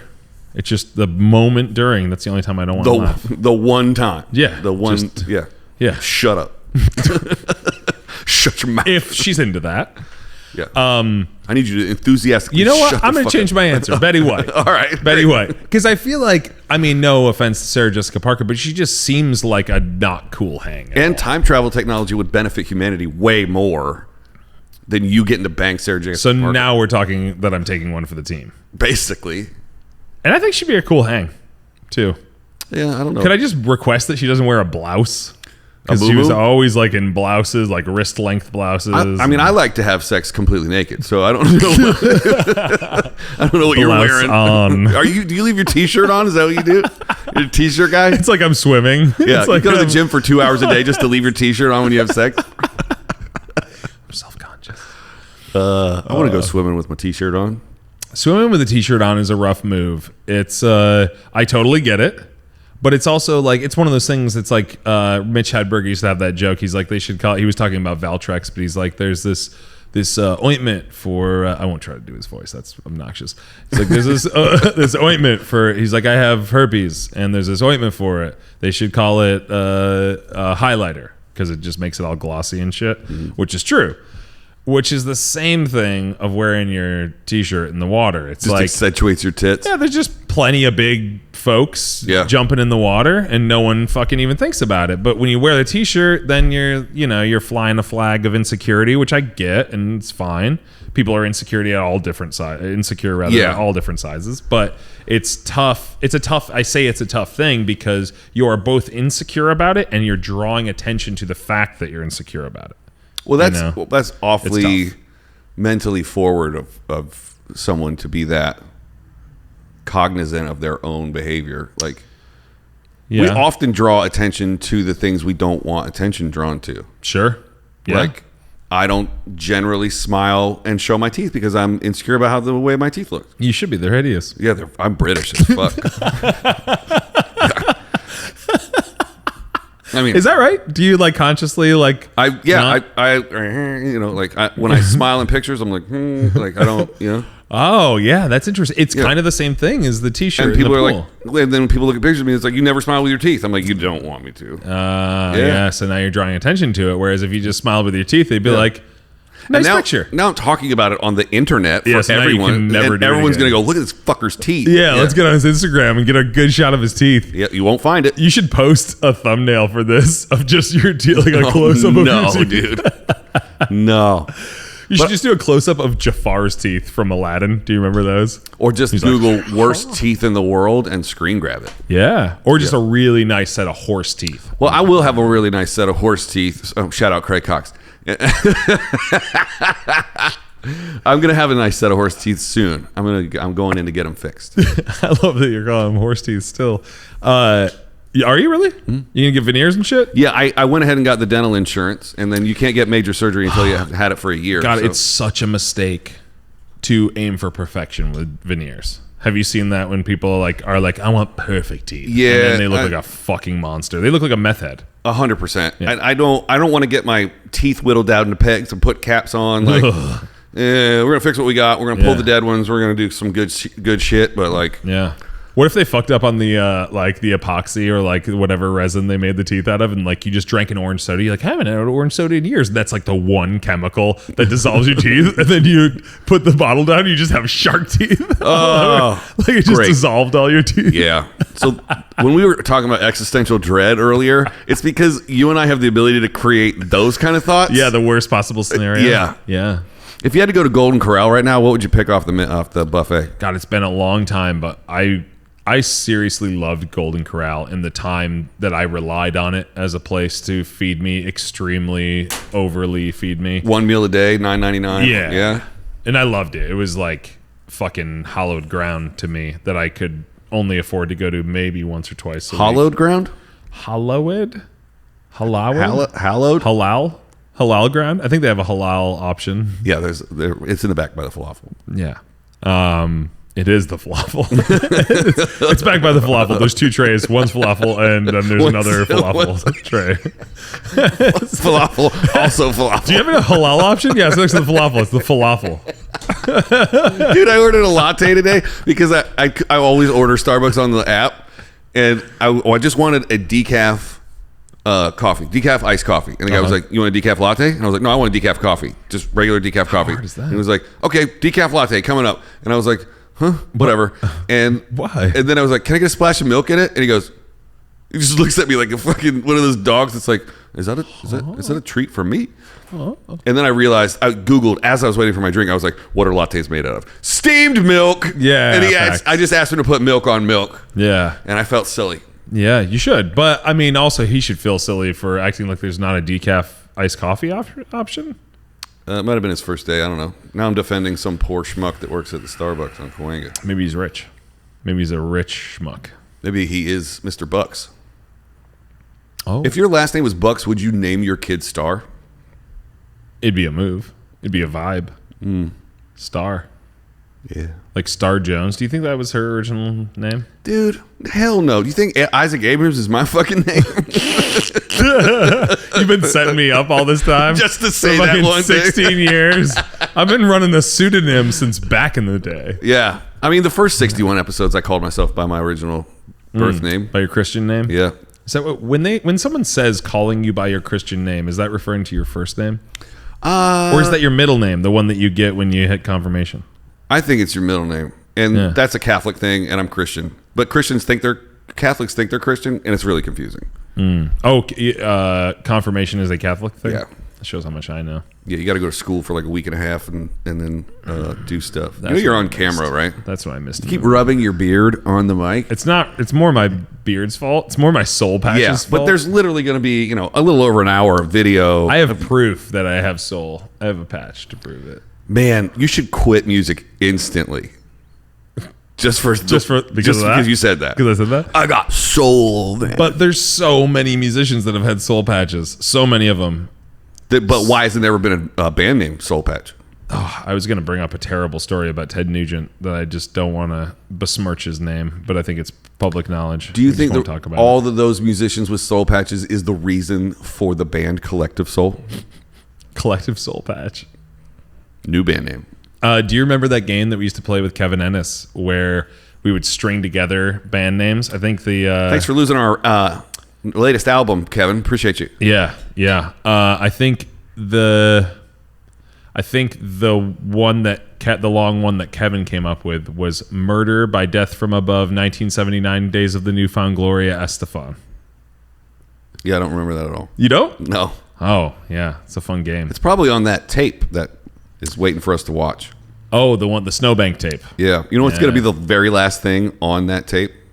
You breaking me dropping the and then camera. Saying, "Don't tell Craig." No, but I think I was actively like vlogging or blogging or whatever into the camera, directly talking shit about either you or Craig or Kevin. Oh, that's so it's true. Gonna be like, man, if you guys ever fucking find this fucking tape, fuck you guys. And it's gonna be like another one of those puking in the hotel things, where like. When Craig puked on the wall, yeah, and then I canceled the charges, and then I charged him $150. Yeah, it's gonna be exactly like that. You for it. That's the kind of motherfucker I am, though. Yeah, that's the kind of motherfucker I was. Yeah, but you will soon have to revisit. Do you have any? And we don't need to talk about them because it's the whole point of having them. But do you have anything that you've ever done, said, childhood, past, whatever, that you're just like praying never comes to light, or that you never have to truly pay for? You can just say yes or no. Yes. Okay. Yeah, I think everyone does. Everyone's got like everybody does? Probably something somewhere. Even, everything's relative, right? There's definitely, some statutes of limitations that have run out on a couple of crimes I committed when I was, Yeah. I mean, crimes are one thing, and one thing, and then like acts that like just give you deep shame. And it could even be like small things, like, lying about something, or like, What I deal with more now is when I am not my truest self in a situation where I could have had more control over who I was. Like when I feel like I need to be a different person to impress somebody in my social circle or someone that I want to have on the show or like a comedian that I want to be friends with or something like that. And then when I get in the car and I'm driving home, I'm like, what are you doing? I think it's so important to be hard on yourself with things like that because that's interesting. It's the only way you're going to be able to override your instinct of not being yourself. You know, like I mean, with kids, if there's probably more lessons, but I would say teaching your kids to be honest is probably the most important thing. You can just pray you can get into them because, and it's for the same reason of the reference that you brought up. If you tell the truth, even if you want to be selfish, right? If you tell the truth, your story is always going to check out. You're never going to have to think about your story. You're never going to have to check, you know, what did I say to them? What did I say to them? When did I say this happened? When did I not say that? You know, you're going to have to keep you're going to have to take up real estate in your brain for the world that you've created outside of reality with your lies. Yeah. But it's the same thing. So stressful. Yes. And it'll eat you fucking alive. Or at very least, it'll rob you of mental capacity to be doing positive things. Yeah. And especially if they're stupid lies. Yeah. And you can always, even if you challenge someone who is involved in a lie, indignance is that a word? Them becoming indignant is always the first reaction. Yes. How could you ever challenge my trustworthiness? And then you're like, well, what else are you lying about, man? Yeah. I mean, people that stick to honesty, or at least that stick to honesty in the thing that you're confronting them about, do not get angry. No. People only get angry when someone uncovers something that they're trying to create. And so I was going to say it's the same thing as when you kind of put on a false version of yourself for someone, like the reference you made to like, oh, I was overacting or something to try to impress someone. It's the same thing with that in a different way, in that like if that person doesn't like me, or if it's a girl or someone with a bunch of influence or whatever it may be, let's say they liked me. It's an equal and opposite problem because now I got to be this person. I got to remember who I was. Yeah. I got to strap that jacket on every time I'm in that person's presence because they don't know who the fuck I am. Right. They only know this person. Now they like it's almost better that they hated that stupid version you made of yourself because fuck, if they liked it, you'd be fucked. Yeah. You'd have to like keep that version of you up.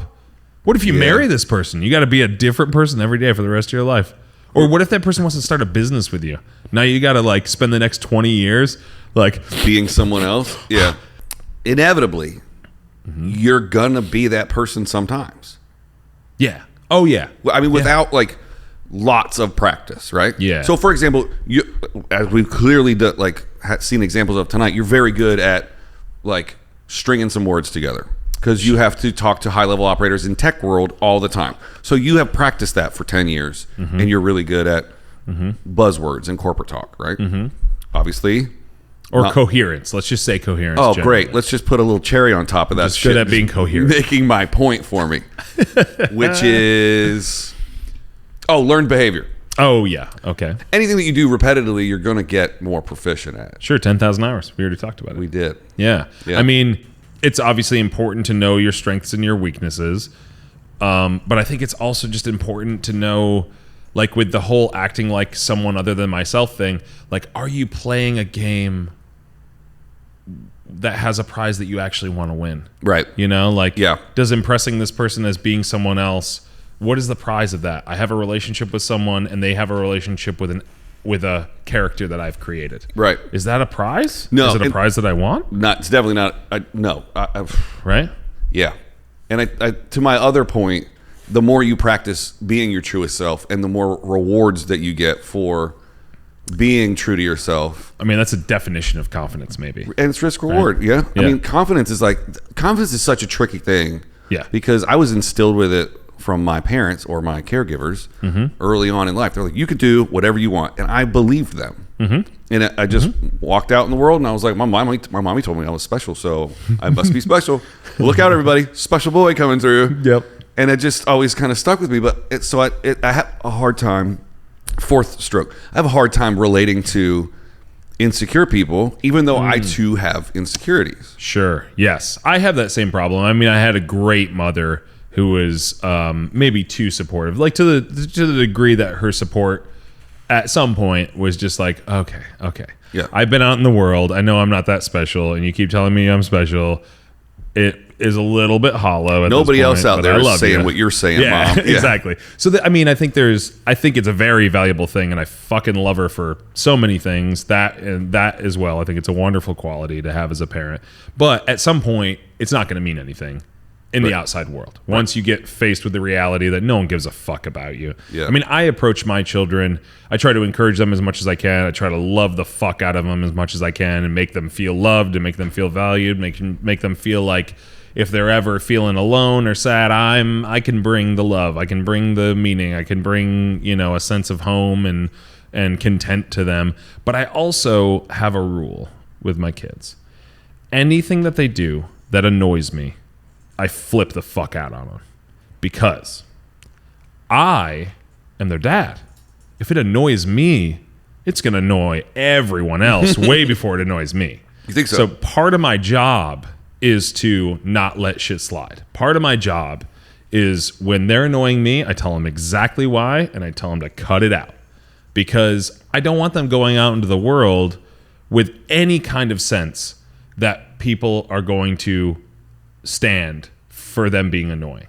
Okay. And I want them to be ready for a world that has no vested interest in them, no investment in their happiness, no investment in making them comfortable. I want to do everything that I can. The moment that something just strikes even the littlest nerve on me, I want to tell them about it, correct it, tell them why, and then tell them to stop. That brings up an interesting thought, which is out in the streets, you're 100% correct. Okay. People ain't going to take no shit. Yep.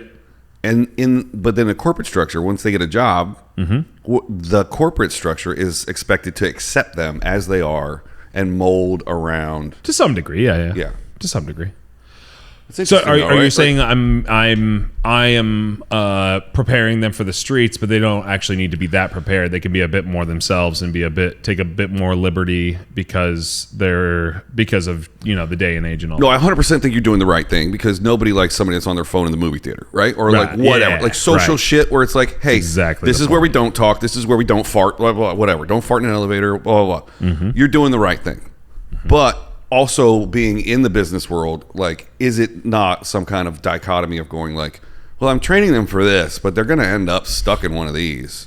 Well, I think, I guess my gut reaction when you first started talking about that was, well, wouldn't that be a nice surprise if the world was a bit softer than I prepared them for? Wouldn't it be a nice surprise if they could find themselves into being a little bit more annoying later on in life and find out they could get away with it? I don't want them to have that expectation. But yeah, that's the way that I would think about it, is like, hey, if you get a little bit more leeway to be annoying, take it and enjoy it. Turns out things were a little easier than I thought they were going to be. But I would rather you be kind of prepared that, I'm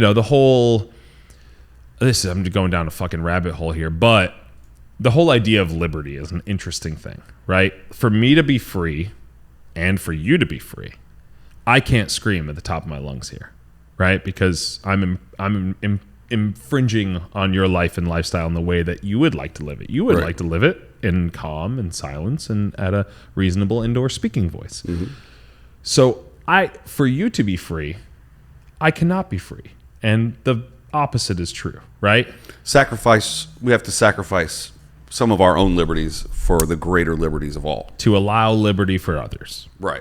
So but can you not, but you have a place that you can scream, perhaps, but maybe let's just get really, but these are social constructs. We've all agreed that we're not going to like scream in movies but like here in this studio, if you scream, I would find that annoying, but I also have the liberty to walk out the door. Like, this guy's screaming. I don't want to sit here for that. That's true, but I think that, you could take that argument in both directions, right? Like, and probably you could take it in both directions forever. That's why podcasts exist, because people are just like bullshitting around. Yeah. Taking shit both ways. I mean, what have we done for the last, what are we on, minute 11 here? Yeah, it's been about 9 minutes. Oh, okay. Wow, these things, they really feel longer than they are. Because it's been an hour and 35 minutes. We're going to wrap it up here in just a second, but I have another point that I want to get to. Okay, yeah. Let's get it. Oh, now? Well, I guess if I had to wrap it up, do I have to wrap it up? No, we could just go back to the one thing that I wanted to say. Okay, let's go back. Well, the ultra confidence that was instilled by your mom and my mom. Oh, yeah. Got it. Yes. The thought that I had about that was I've seen that go the other way.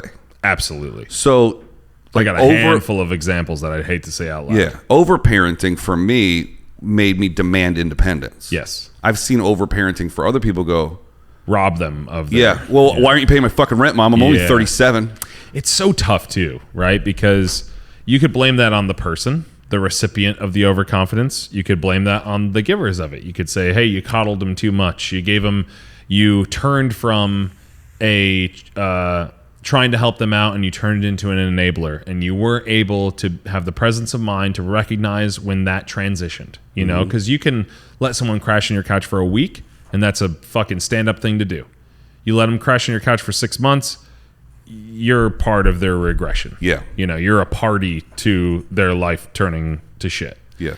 And being able to identify that moment where it turns from a good thing to do into a empowering bad behavior is a hard thing to recognize in the moment. The hindsight of it is pretty easy, but in the moment it's hard to recognize. And I try to be extremely present on those things. And it's part of my personal philosophy about good things is recognizing that they can easily turn into bad things, and vice versa. You know, I mean, you could go to Shawshank and make a best friend.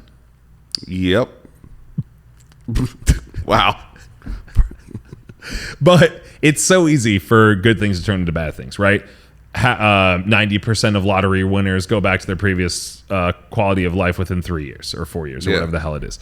All sorts of good things can turn into bad things and bad things into good things. And God, is it so much worse to be broke now or be, you know, fighting to figure shit out when 2 years ago you had 50 million in the bank. Yeah. That is so much worse than just being broke forever. Yeah. So much worse. All the regret. Like, how hard would it be to go to work? I mean, I can't imagine. That's a hell that you find yourself in. But that is what happens when the wildly great turns into the wildly terrible. You find yourself in this like very particular kind of hell that you could not. I mean, how do you know, that's shout out to anyone that's gone through that and is making it work. I'm sure it's challenging, and I'm sure you got to take it day by day, and I'm sure it gets better and it gets worse and all the things that it happens. But good things turn into bad things turn into good things. It's just the way that it fucking goes. It's all perception. Well, it's all perception, but it's also just, you know, like you could let's say you fostered a kid from a really bad situation. You could turn that kid into a spoiled, shitty motherfucker. You could turn him from a grateful kid, or a father fucker, or a real father fucker, a real parent fucker. You could do that, right? Like you could turn a really great opportunity to give someone an opportunity, to give yourself the opportunity to be their parent, to give them the opportunity of choice and of privilege and all these other things. And you could spoil that great thing. And you could turn them into a complete father fucker. Easy. You could take this wonderful thing and this wonderful opportunity to have a child that you care about. But why would you want to do that?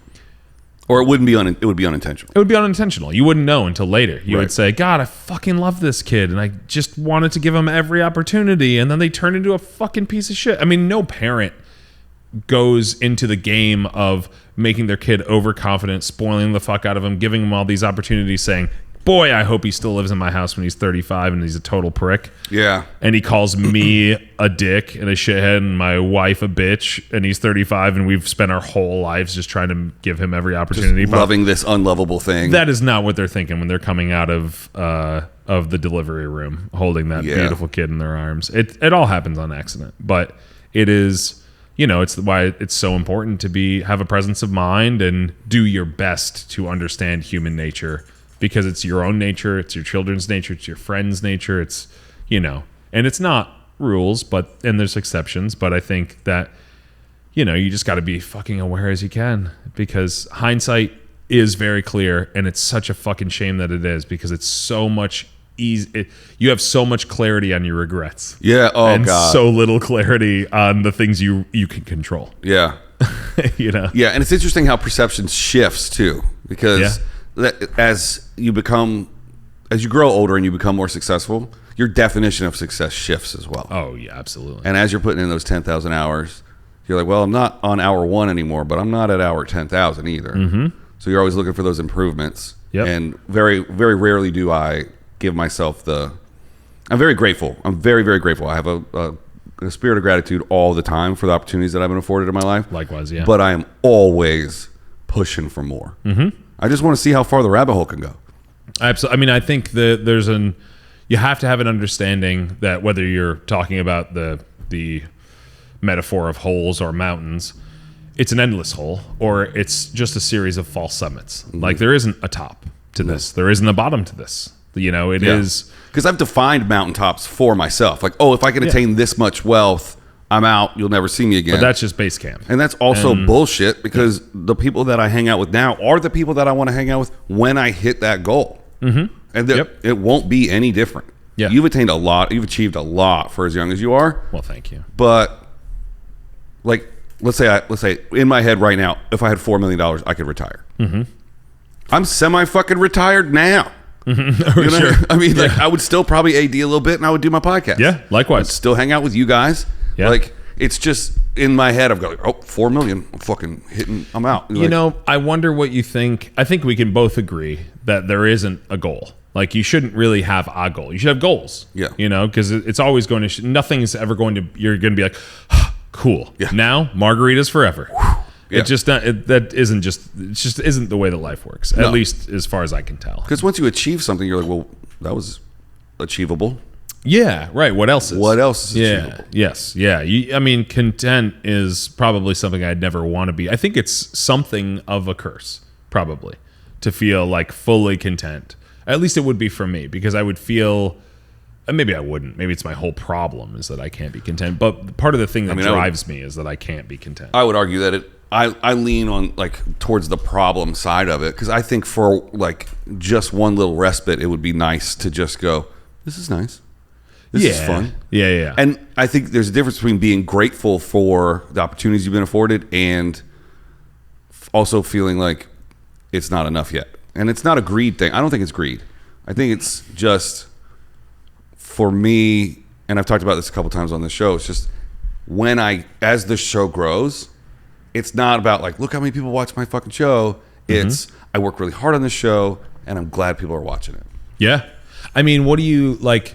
You know, maybe you could boil all those things down to fulfillment. You know, maybe that's monetarily. Maybe fulfillment and contentment can kind of, be the justice scales. Can you be fully filled? I don't think so. I don't think I can. Yeah, I don't think so. But I would love to find a little bit of peace and contentment somewhere. I think you do. I mean, I've heard moments of you saying like, "Fuck, I can't believe that I'm doing that," and then like the next day being like, "Fucking nothing, gotta fucking make something happen." It's real manic around here. Well, I mean, I think it is. I feel that too. You know, I've told many people this many times. My general MO is I wake up in the morning at early as I can possibly get my ass out. Every moment after 5 a.m. feels like a small failure to me. And it's usually 7:30, so it's like, 150 failures I've already done before I even open my eyes. And I wake up in the morning like feeling like an imposter, feeling like an idiot, feeling like a loser, feeling like I got everything to prove. And so you nailed it as soon as you wake up. It's really pegged myself down. Every morning, I'd like to really peg myself down, really write my biography. But do you really dress yourself down like every single day? Every single morning. I have to do the opposite just to get out of bed. What do you mean? I got to go, you're the shit, dude. This is going to be a great day. Let's fucking get up. Oh, see, I don't have like an internal monologue. It's just the way that I feel. I wake up in the morning feeling behind, feeling like an imposter, feeling like everything, financially, feeling like everything could fall away. My career-wise, feeling like I could get fired today. Today could be the day they figure out that I'm not as much as they want me to be. Whatever, for all irrational reasons, right? And some real reasons, like you're supporting a family. I think, sure. I think that kind of, once you're a provider for other humans. But I always felt like this. I felt like this as a kid. I remember, waking up in the morning and like struggling with the the confidence to get out of bed and go into fucking baseball practice of just like, I'm gonna fuck up and should I even be on this team? It's just my MO is, and then on the flip side of it, before you go crying me a river, by 5 p.m. every day, I think I'm the shit. I think I deserve 10 times more than what I have. I think I deserve the world. And then I go to sleep and the cycle repeats itself. And I wake up in the morning like a total bag of shit. And then I spend my whole day trying to prove to myself that I'm worth it. We're exactly the opposite. That's very interesting. I spend the day going, we tried. Or you could have tried harder. We tried. What I hate is that when I try and sell myself that, well, you did your best, champ. It's like, no, you didn't. If you did your best, then... Oh, my God. If you did your best earlier, you wouldn't even have to be doing half of your best right now. You stupid fuck. You idiot. God, it's so great. I mean, people's internal monologues, you probably dissect them for weeks and weeks, and you'd find them to be completely opposite and have the same results and somewhere in the middle and whatever. It's very interesting how people both get through the day and don't get through the day. Yeah. Internally. Because I would say... It's funny that it's completely opposite with you and I, because if someone asked me if they were like, hey, there's 10 types of personalities, I'd be like, well, Isaac and I are definitely the same. Right. And if they were like, there's 4,000 types of personalities, I'd be like, Isaac and I are either the same or within the same 5 personality in the types. same spectrum. But on the other side of that, you have the exact opposite psyche that I do day to day. Yeah. It's interesting that you can have similar results but opposite approaches. Yeah, I mean, okay, some days I start off a little slow. Like on nights where I drink too much and I wake up the next day, I'm like, ugh. I start off with like, man, this is going to be a rough one.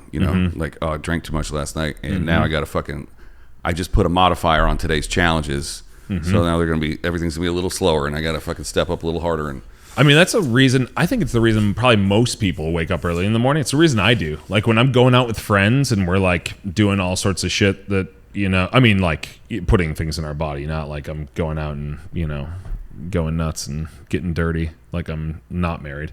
But, what the fuck are you talking about? I'm saying that like going out and going crazy is like more like a drugs thing than it is a other things thing because I'm a married man. But if I'm, really getting after it and it's like 5 o'clock in the morning and everyone's like, I'm going to sleep until Sunday. I'm like, I'm going to sleep for 15 minutes and then I'm going to go for a run and I'm going to work out. I'm going to take my kids to the beach on 19 minutes of sleep. Not because I have to, but because if I don't, I'm going to wake up at 5 o'clock this evening, and I'm not going to wake up thinking you're a piece of shit loser and then go to sleep thinking I'm the biggest winner. I'm going to wake up and go to sleep thinking I'm a fucking loser, and I'm going to be right. And I'm going to be right. And so I force myself to get up as early as I possibly can every single morning. I've seen that too. I have been out with you until 2, 3, 4 in the morning, and then all of a sudden it's like 5:30, 6 o'clock. You're like, all right, I gotta head home. The more of a piece of shit I was today, the earlier I have to wake up tomorrow and try to prove to myself that I'm not. Tomorrow's responsibilities they're not delayed because you made bad decisions today, is basically what you're saying. Well, and it's not even really about the responsibilities directly. It's just about my own point of view on myself. If I indulge in a whole bunch of fun and nonsense tonight, I need to pay back into the bank tomorrow morning on responsibility, accountability, value, all the things that I threw out the window tonight to stay up until 4 in the morning. I got to pay back with a dividend tomorrow. So speaking of future selves, I just realized that we passed the 145 mark, and it takes 3 times as long to edit an episode as it does to record it. So Jesus, I just fucked your weekend up. Well, this is probably going to be a part 1 and part 2, but yeah, that's true. We'll wrap it up on this. Best meal you ever ate in your whole life? Fuck. What was the best meal I've ever had in my whole life? I'm trying to think of something memorable from like my childhood, because I think you would have to say it's that, because I have all sorts of great food these days and I don't really give a fuck about it. Because I just, I don't know, for whatever reason. And for those of you at home, that's client dinners and going out. Yeah. You know what I mean? It's not just like he doesn't have a private chef at home. No, I just eat dinner with other people's money so I can go nuts into nuts places. But and that might be part of the reason that it's not that exciting, is because I don't have to work for it so hard. But God, honestly, the ideal dinner for me is having a grilled cheese, Kraft American cheese on white Wonder Bread made by my grandmother or my mom because I use a shit ton of butter, and just some Campbell's tomato soup. And having that, I think it's more about where I'm coming from to have that. Like after a cold day out in the snow, coming in. Or you're sick. And having a grilled cheese and tomato soup. Fucking chef's piss. Chef's piss. Wow. Awesome. Well, Mr. Sivers. Mr. Hecker, Mr. Abrams. You're a hell of a podcast guest. Well, thanks. And I really appreciate you coming on the show. You're a hell of a host. I'm real impressed with the branding, with the space, with the place, with the guests you've been able to have. It's really an impressive thing. And you're a great host. I appreciate that. Yeah. It means a lot coming from you. Actually, it doesn't mean shit. So no. I hope to have you back soon at the new studio. I can't wait. Basically, guys, just so you know, this week we're banking like 20 episodes because we're moving studios. So some of the upcoming episodes that you will see have been recorded in August, and they're coming out between now and December as we move studios. Do us a favor and subscribe to the channel on YouTube or give us a review on iTunes. And I hate saying that shit like a stupid influencer, but it really helps us out. Thanks for watching, and we'll see you next time on the Isaac Abrams Show.